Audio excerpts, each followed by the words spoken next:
যৌগে মৌলের শতকরা সংযুক্তি, এটা অত্যন্ত গুরুত্বপূর্ণ একটা টপিক। এই টপিক থেকে তুমি এমসিকিউ পাবা, সিকিউ পাবা, এবং এই টপিকটা হচ্ছে তোমার একটা কোর বা বেসমেন্ট। এটা তুমি যদি শিখে যাও তখন তুমি এসএসসি কিংবা এইচএসসি কিংবা অ্যাডমিশন, তুমি যত বড় হইতে থাকবা কেমিস্ট্রি থেকে অনেক টাইপের প্রবলেম তুমি সলভ করতে পারবা এটা থেকে। বিশেষ করে অ্যাডমিশনেও দেখা যায় যে যৌগে মৌলের শতকরা সংযুক্তি থেকে এমসিকিউ আসে। আবার এসএসসি লেভেলে তো এমসিকিউ আসেই, এসএসসি লেভেলে সিকিউ এর মধ্যেও শর্ট কোশ্চেনের মধ্যেও এই জিনিসটা দিয়ে দিতে পারে। তো আমরা এখন যৌগে মৌলের শতকরা সংযুক্তি এটা শিখব। খেয়াল করো, যখনই যৌগে মৌলের শতকরা সংযুক্তি এই কথাটা আসবে, শুরুতেই তোমাকে বুঝতে হবে যে যৌগ আর তার মধ্যে মৌল, এরপরে আসে হচ্ছে শতকরা সংযুক্তি। অর্থাৎ লাইনটা মনে রাখবা যে টাইটেলটা কি, টাইটেলটা মনে রাখার পর ওই টাইটেলকে ভেঙে বোঝার চেষ্টা করবা। ধরো আমরা একটা যৌগ নিলাম, যৌগটা হচ্ছে পানি, H2O, পানি।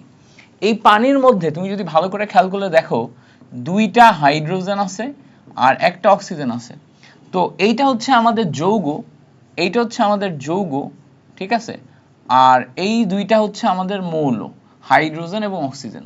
তো যৌগে মৌলের শতকরা সংযুক্তি মানে হচ্ছে মৌল কত পার্সেন্ট, কোন মৌল কত পার্সেন্ট এটা বোঝায়, কোন মৌল কত পার্সেন্ট। তো কোন মৌলের কন্ট্রিবিউশন কত পার্সেন্ট এটা আমরা কিভাবে বের করব, সবসময় মাথায় রাখবা। শতকরা সংযুক্তির এইটা সহজে মনে রাখার উপায় হচ্ছে শতকরা সংযুক্তি ইজ ইকুয়ালস টু, এভাবে মনে রাখবা, আমি নিজের ভাষায় এভাবে মনে রাখি। নিচে যাবে হচ্ছে মোট যৌগের ভর, মোট যৌগের ভর, তোমার মোট যৌগের যে ভর সেটা নিচে যাবে। এবার উপরে আমরা কি করব, যার শতকরা সংযুক্তি বের করব। শতকরা সংযুক্তি তো কোনো একটা বের করব, যেমন ধরো পানিতে হাইড্রোজেনের শতকরা সংযুক্তি, পানিতে অক্সিজেনের শতকরা সংযুক্তি। তো হাইড্রোজেনের শতকরা সংযুক্তি, অক্সিজেনের শতকরা সংযুক্তি, এই শতকরা সংযুক্তি আমরা ধরো বের করতে চাই। তো শতকরা সংযুক্তি যখন বের করতে চাইবো, যৌগের শতকরা সংযুক্তি বের করতে গেলে নিচে যাবে মোট যৌগের ভর, উপরে যাবে তার নিজের ভর। লিখবা কি, তার নিজের ভর। তাহলে উপরে তার নিজের ভর দিবা, উপরে তার নিজের ভর দিবা, আর নিচে যাবে হচ্ছে মোট যৌগের ভর। যেমন ধরো আমরা যদি অক্সিজেনের শতকরা সংযুক্তি বের করতে চাই, তাহলে নিচে যাবে মোট পানির ভর, মোট পানির ভর মানে কি H2O, উপরে যাবে অক্সিজেনের নিজের ভর, তার মানে অক্সিজেন, ইন্টু এর সাথে যেহেতু আমরা শতকরা সংযুক্তি বের করতে যাচ্ছি ইন্টু 100% দিয়ে গুণ করতে হবে, তাহলে আমরা শতকরা সংযুক্তি বের করতে পারবো। এবার ভালো করে খেয়াল করো, নিচে আমরা H2O মানে অক্সিজেন 8, 16 আর 2 18 পাইলাম, উপরে তার নিজের ভর 16 ইন্টু 100%। এটা ক্যালকুলেশন করলে এখান থেকে আমরা অক্সিজেনের শতকরা সংযুক্তি পেয়ে যাব। সেম ভাবে যদি আমি এখানে হাইড্রোজেনের শতকরা সংযুক্তি বের করতে চাই, নিচে যাবে মোট যৌগের ভর মানে কত, পানির জন্য 18, উপরে যাবে তার নিজের ভর, তার নিজের ভর মানে কি দুইটা হাইড্রোজেনের ভর। আমরা জানি একটা হাইড্রোজেনের ভর 1, দুইটা হাইড্রোজেনের ভর 2 দিয়ে গুণ করো ইন্টু 100% করো, ক্যালকুলেশন করলে এটা থেকে দেখো বের হয়ে যাবে। তো এভাবে কোন একটা যৌগে মৌলের শতকরা সংযুক্তি বের করা যায়। আমি আবার বলি, যৌগে মৌলের শতকরা সংযুক্তি বের করা যায়। তাহলে শতকরা সংযুক্তি ইকুয়ালস টু নিচে যাবে নিচে মানে নিচের অংশে লব না হর, হরে যাবে মোট যৌগের ভর, উপরে যাবে তার নিজের ভর, তার নিজের ভর, তার নিজের ভর কতটুকু সেটা তুমি উপরে বসাবা, বসায় এখান থেকে পেয়ে যাবা। ওকে, দেখো এইটাকেই আমরা যখন ফর্মুলা আকারে বলতেছি, দেখো কিভাবে বলতেছি, কোন যৌগের 100 গ্রামের মধ্যে, খেয়াল করো, কোন যৌগের 100 গ্রামের মধ্যে কোন মৌল যত গ্রাম থাকে, কোন মৌল যত গ্রাম থাকে মানে 100 গ্রামের মধ্যে কোন একটা মৌল যত গ্রাম থাকে সেটা হচ্ছে ওই মৌলের শতকরা সংযুক্তি। তাহলে যে কোনো মৌলের ভরকে আমরা 100 গ্রামের যে অনুপাত সেটাতে নিয়ে যাব, 100 গ্রামের মধ্যে ওই মৌল কতটুকু আছে সেটা হচ্ছে তার শতকরা সংযুক্তি। বুঝতে পারছো? সো এভাবে যদি চিন্তা করো, এভাবে চিন্তা করলে হচ্ছে, ধরে নাও এ, বি আর সি তিনটা মিলে হচ্ছে আমার 100 গ্রাম, ঠিক আছে। এখন যদি এ এর পরিমাণ 30 হয়, বি এর পরিমাণ 50 হয় আর সি এর পরিমাণ 20 হয়, তার মানে এর শতকরা সংযুক্তি মানে 100-র মধ্যে কন্ট্রিবিউশন এ এর জন্য 30, বি এর জন্য 50, সি এর জন্য 20, মোট মিলে 100। তো এখান থেকে আমরা পাচ্ছি হচ্ছে শতকরা সংযুক্তি। তো দেখো, আণবিক যৌগের আণবিক সংকেত থেকে ওই যৌগের বিদ্যমান মৌলসমূহের শতকরা সংযুক্তি বের করা যায়। এটা খুবই গুরুত্বপূর্ণ একটা লাইন, এই লাইনটা মনে রাখা লাগবে। আমরা যদি কখনো এমসিকিউতে এটা পাই যে কি থেকে মৌলের শতকরা সংযুক্তি বের করা যায়, উত্তর হচ্ছে আণবিক সংকেত থেকে। আণবিক সংকেত, আণবিক সংকেত মানে কি? যেমন ধরো সোডিয়াম হাইড্রোক্সাইড, এটার আণবিক সংকেত হচ্ছে NaOH, সালফিউরিক অ্যাসিড, এটার আণবিক সংকেত হচ্ছে H2SO4, সোডিয়াম কার্বনেট, এটার আণবিক সংকেত হচ্ছে Na2CO3, তারপর হচ্ছে ধরো পানি, এটার আণবিক সংকেত হচ্ছে H2O। তো এই টাইপের যে সংকেতগুলো আমরা লিখতেছি এগুলোকে বলা হচ্ছে আণবিক সংকেত। তো এই আণবিক সংকেত থেকে ওই যৌগে উপস্থিত প্রত্যেকটা মৌলের আলাদা আলাদা শতকরা সংযুক্তি বের করা যায়। আবার বলি, আণবিক সংকেত থেকে ওই যৌগে উপস্থিত প্রত্যেকটা মৌলের আলাদা আলাদা শতকরা সংযুক্তি বের করা যায়। ক্লিয়ার করতে পারছি? আচ্ছা, এবার আসো, এইটাকে আমরা যদি ফর্মুলা আকারে লিখি, আমি যে ফর্মুলা লিখলাম এই ফর্মুলার বাইরে বইয়ে ফর্মুলা লেখা আছে, দেখো কিভাবে। কোন যৌগে একটি মৌলের শতকরা সংযুক্তি ইজ ইকুয়ালস টু, নিচে দেখো যৌগের আণবিক ভর, উপরে মৌলের পারমাণবিক ভর ইন্টু পরমাণু সংখ্যা ইন্টু 100%। তো ওইটাকে আমি কি বলছি, নিচে লিখবা মোট যৌগের ভর, উপরে লিখবা তার নিজের ভর। তার নিজের ভর, তার নিজের ভর মানে যতগুলো হাইড্রোজেন থাকবে সব মিলায়ে ভর, তার নিজের মোট ভর। বুঝতে পারছো? তার নিজের মোট ভর, এটাই হচ্ছে আমাদের মেইন কাহিনী। ওকে, এটা যদি বুঝতে পারি, এখন দেখো আমরা একটু আগে এটাই করে আসছি না, পানির এটাই তো করে আসছি। H2O তে হাইড্রোজেন এবং অক্সিজেন, এটা শতকরা সংযুক্তি বের করো। তাহলে কিভাবে করবা? হাইড্রোজেনের যখন শতকরা সংযুক্তি বের করতে যাবা, নিচে যাবে হাইড্রোজেনের আণবিক ভর, উপরে যাবে অক্সিজেনের আণবিক ভর ইন্টু 100%, নিচে যাবে 18, উপরে যাবে 16 ইন্টু 100%। ক্যালকুলেশন করলে আমরা কি দেখতে পাচ্ছি, 16 ডিভাইডেড বাই 18 ইন্টু 100%, এটা আসে হচ্ছে 88.88%। এখানে যেহেতু শুধুমাত্র দুইটাই আছে, তো আচ্ছা, এটা হচ্ছে হাইড্রোজেন, এটা হচ্ছে অক্সিজেনের আণবিক ভর বের করছি। তাহলে হাইড্রোজেনের আণবিক ভর কি হবে? নিচে যাবে পানির আণবিক ভর, উপরে যাবে হাইড্রোজেনের আণবিক ভর ইন্টু 100%। তাহলে দেখো নিচে যাচ্ছে 18, উপরে যাচ্ছে একটা হাইড্রোজেনের 1, দুইটা হাইড্রোজেনের জন্য 2 ইন্টু 100%। ক্যালকুলেশন করলে খেয়াল করো, 100 মাইনাস এটা সরাসরি ক্যালকুলেশন করলে 11.11% এটা আসে। বুঝতে পারছো? এই হচ্ছে আমাদের বেসিক কাহিনী। তো এই জায়গা থেকে আমরা শতকরা সংযুক্তি বের করা শিখলাম। কি শিখলাম? শতকরা সংযুক্তি বের করা শিখলাম। তো আমরা এখান থেকে শতকরা সংযুক্তি বের করা শিখলাম কার? পানির জন্য। তো আসো আমরা যদি এখন আরেকটা দেখি, যেমন বলছে H2SO4 সালফিউরিক অ্যাসিড, যে কটা আমি করাবো এগুলা থেকেই প্রশ্ন আসবে, তো এখানে লেখা আছে দেখো, H2SO4 এ হাইড্রোজেন অক্সিজেন সালফারের শতকরা সংযুক্তি বের করো। তো তুমি লিখবা, প্রথমেই লিখবা H2SO4 সালফিউরিক অ্যাসিডটাকে লিখবা। H2SO4 এ হাইড্রোজেন আছে 2টা, ঠিক আছে? তারপরে সালফার কয়টা? Sulphur S is equals to 1টা, অক্সিজেন কয়টা আছে? Oxygen O is equals to 4টা। তাহলে ভালো করে খেয়াল করো, এই জায়গাতে আমাদের সালফিউরিক অ্যাসিডে হাইড্রোজেন 2টা, সালফার 1টা, অক্সিজেন কয়টা? 4টা। তো আমরা যখন শতকরা সংযুক্তি বের করব, শতকরা সংযুক্তি বের করলে প্রথমত আমাদের ধরে নিলাম আমরা সালফারের শতকরা সংযুক্তি বের করতে চাই। তো নিচে যাবে আমাদের কি? মোট যৌগের ভর, ঠিক আছে? আর উপরে যাবে কি? তার নিজের ভর। তাহলে নিচে হচ্ছে মোট যৌগের ভর, উপরে হচ্ছে তার নিজের ভর। মোট যৌগের ভর, মোট যৌগ কি? দেখো আমাদের সালফিউরিক অ্যাসিড H2SO4 নিলাম, উপরে তার নিজের ভর। তার নিজের ভর মানে কি? যখন আমি সালফারের বের করতে চাচ্ছি, একটা সালফার, তাহলে একটা সালফার ইনটু আমার 100% করা লাগবে। তো দেখো সালফিউরিক অ্যাসিডের জন্য আমার 98, আর সালফারের জন্য সালফার 16 32, এইটা করার পর ইনটু 100% ক্যালকুলেশন করলে এখান থেকে বের হয়ে যাচ্ছে। তাহলে দেখো 3200 ডিভাইডেড বাই 98, ক্যালকুলেশন করলে এটা আসে হচ্ছে 32.65%। এটা কার বের করলাম? সালফিউরিক অ্যাসিডের, সালফারের।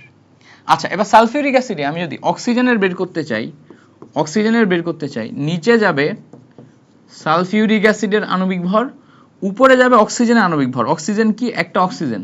এখানে টোটাল সালফিউরিক অ্যাসিডে অক্সিজেনের মোট ভর বের করতে গেলে অক্সিজেনের জন্য O, আর কয়টা অক্সিজেন আছে? 4টা, 4 দিয়ে গুণ, ইনটু আমরা এখানে 100% নিব।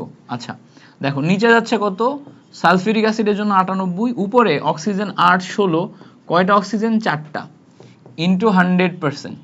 ক্যালকুলেশন করো, ক্যালকুলেশন করলে দেখো 16 into 4 divided by 98 into 100%। So এখানে ক্যালকুলেশন করলে দেখো 65.3% এটা আসে। কত আসে? 65.3%। আচ্ছা, তো সালফার, অক্সিজেন, এরপরে দেখো পরে আসে হচ্ছে আমাদের হাইড্রোজেন। তো আমি যখন হাইড্রোজেনে বের করব, হাইড্রোজেনে বের করলে সেম ভাবে নিচে আসে হচ্ছে আমাদের সালফিউরিক অ্যাসিড, উপরে আসে হচ্ছে আমাদের 2 হাইড্রোজেন। কয়টা হাইড্রোজেন? 2টা হাইড্রোজেন। আচ্ছা, ইন্টু 100% এটা আসবে। ক্যালকুলেশন করলে দেখো সালফিউরিক অ্যাসিডের জন্য কত, 98, উপরে একটা হাইড্রোজেনের জন্য 1, 2টা হাইড্রোজেনের জন্য 2, ইন্টু 100%। ক্যালকুলেশন করো, ক্যালকুলেশন করলে কত আসে দেখো, 200 ডিভাইডেড বাই 98, সেখানে আসবে হচ্ছে 2.04%। টোটাল মিলে দেখবা তিনটা যোগ করলে আবার 100% হয়ে যাবে। এই জায়গাতে খেয়াল করো, আমরা এখানে কয়টা কিসের কিসের বের করছি, সালফারের বের করছি, অক্সিজেনের বের করছি, হাইড্রোজেনের বের করছি। তিনটা আবার যদি যোগ করো, দেখবা তিনটা যোগ করলে আবার কি হয়ে যাবে, তিনটা মিলে আমার 100% হয়ে যাবে।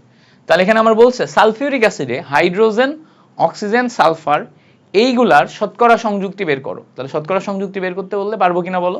এভাবে ধরে ধরে তোমাকে ক্যালকুলেশন করতে হবে। ওকে, ক্লিয়ার?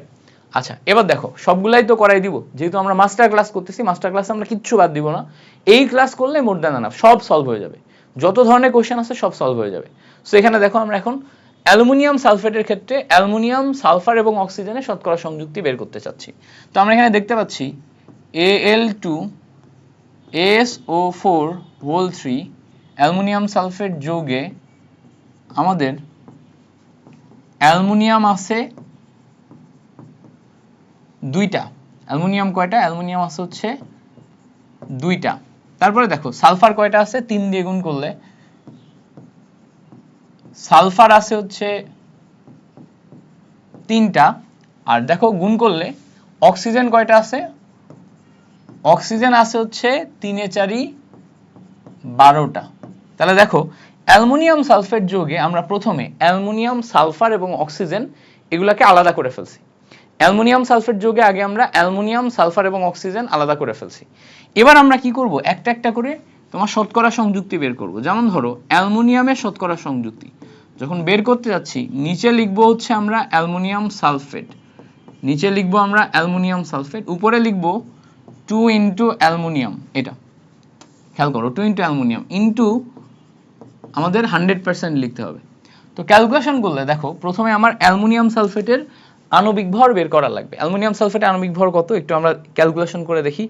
অ্যালুমিনিয়াম তোমার হচ্ছে যে 13 27, 27 into 2 plus sulphur 16 32 into 3, oxygen 8 16 into 3 4 12টা অক্সিজেন আছে না, তো সালফার 3টা আর অক্সিজেন 12টা। তো টোটাল মিলে ক্যালকুলেশন করলে এখানে আমার রেজাল্ট আসে হচ্ছে 342। তো নিচে লিখলাম 342, উপরে হচ্ছে অ্যালুমিনিয়াম 13 27, তো 27 ইন্টু 2, এর পাশে দেখো আমরা কি লিখবো 100%। এটা ক্যালকুলেশন করতে হবে। তাহলে আমাদের রেজাল্ট আসবে কত, 27 into 2 divided by 342 into 100%। Calculation করলে এটা হচ্ছে 15.78%। তো প্রথমে পাইলাম হচ্ছে আমরা অ্যালুমিনিয়ামের পার্সেন্টেজ। অ্যালুমিনিয়ামের পরে তারপরে আসে হচ্ছে আমাদের সালফারের পার্সেন্টেজ। সালফারের পার্সেন্টেজ বের করলে সেম জিনিস, অ্যালুমিনিয়াম সালফেট Al2SO4 3, এটা আগে বের করলাম Al2SO4 3। যখন আমি সালফারে যাচ্ছি তাহলে এখানে আমি সালফারের ভর লিখবো, বাট সালফার কয়টা, মোট সালফার হচ্ছে আমার 3টা। সালফার কয়টা, মোট সালফার হচ্ছে আমার 3টা, দেখো S3 ইন্টু 100% যদি আমি করি, ইন্টু 100% যদি আমি করি, নিচে দেখো 342 লেখা যায়।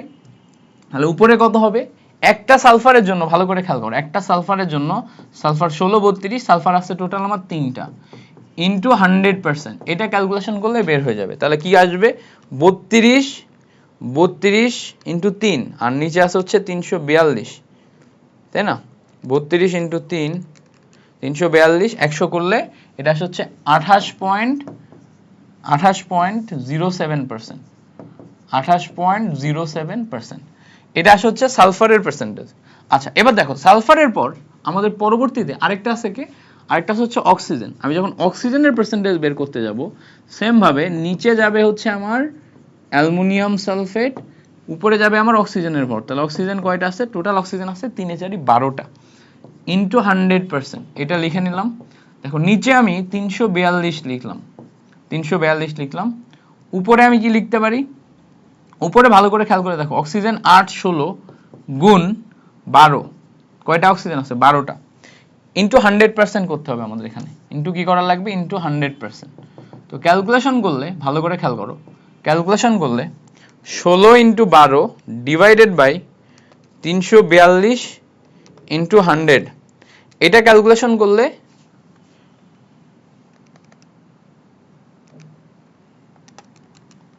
ক্যালকুলেশন করলে আমার রেজাল্ট আসে হচ্ছে 56.14%। তো এই হচ্ছে আমাদের টোটাল মিলে শতকরা সংযুক্তি বের করা অ্যালুমিনিয়াম সালফেটের। ভাই অ্যালুমিনিয়াম সালফেট অত্যন্ত গুরুত্বপূর্ণ একটি যৌগ, যেটা আমাদের মানে পরীক্ষায় আসার সম্ভাবনা অনেক বেশি। ঠিক আছে, যদি প্রশ্ন একটু কঠিন করতে চায় তখন এইটা দিবে, সো এটা আমরা ভালো মতো শিখবো। ওকে, এটা হচ্ছে আমাদের 3 স্টার, খাতায় 3 স্টার দিয়ে নিবা। যদি আমাদের প্রশ্ন একটু কঠিন টাইপ করতে চায় তাহলে এটা দিবে, আমরা খুব ভালো মতো শিখবো অ্যালুমিনিয়াম সালফেটের ক্ষেত্রে। অ্যালুমিনিয়াম সালফার এবং অক্সিজেন এগুলা শতকরা সংযুক্তি বের করা। তাহলে পারবো কিনা বলো, ডেফিনেটলি তোমরা পারবা, তোমরা আমার স্টুডেন্ট, তোমরা ডেফিনেটলি পারবা। এবার আসো সোডিয়াম ক্লোরাইড যৌগে সোডিয়াম এবং ক্লোরিনের শতকরা সংযুক্তি বের করো। তাহলে এখানে আমি দেখতেই পাচ্ছি সোডিয়াম ক্লোরাইড যৌগে একটি সোডিয়াম একটি ক্লোরিন আছে। তাহলে প্রথমে লিখে নিবা সোডিয়াম ক্লোরাইড যৌগে একটি সোডিয়াম আর একটি ক্লোরিন আছে। ওকে, তাহলে একটা সোডিয়াম একটা ক্লোরিন আছে। এখন আমি যদি সোডিয়াম ক্লোরাইড যৌগে সোডিয়ামের শতকরা সংযুক্তি বের করতে চাই, তাহলে নিচে যাবে মোট যৌগের ভর, উপরে যাবে তার নিজের ভর, ইন্টু 100% আসবে, ইন্টু কি আসবে, ইন্টু লেখা যাবে 100%। সো নিচে সোডিয়াম ক্লোরাইড যদি নাও, সোডিয়াম 1123, ক্লোরিন 35.5, সো টোটাল মিলে 58.5 আসে হচ্ছে সোডিয়াম ক্লোরাইডের আণবিক ভর, আর উপরে যায় হচ্ছে 23। সো ক্যালকুলেশন করলে এখানে যখন তুমি 100 দিবা, এখান থেকে ক্যালকুলেশন করে কত পাচ্ছি, 23 ডিভাইডেড বাই 58.5 ইন্টু 100। সো এখান থেকে ক্যালকুলেশন করলে 39.31%। ওকে, এবার খেয়াল করো, পরে আমরা এখানে যখন ক্লোরিন পাচ্ছি সোডিয়াম ক্লোরাইডে, এবার আমার ক্লোরিনের বের করা লাগবে। সো উপরে ক্লোরিন নিতে হবে ইন্টু 100%। তো নিচে দেখো 58.5, উপরে ক্লোরিনের জন্য কত 35.5, ইন্টু তুমি কি লিখবা 100%। সো ক্যালকুলেশন করবা, এইটা দেখো এভাবে যেমন বের করা যায় তেমন 100 থেকে বাদ দিয়েও কিন্তু বের করা যায়, কারণ দুইটা না, যখন দুইটা থাকে তো দুইটা মিলে 100%, একটা যদি তুমি 39.5 পাও তাহলে আরেকটা তার ঠিক অপোজিট হবে।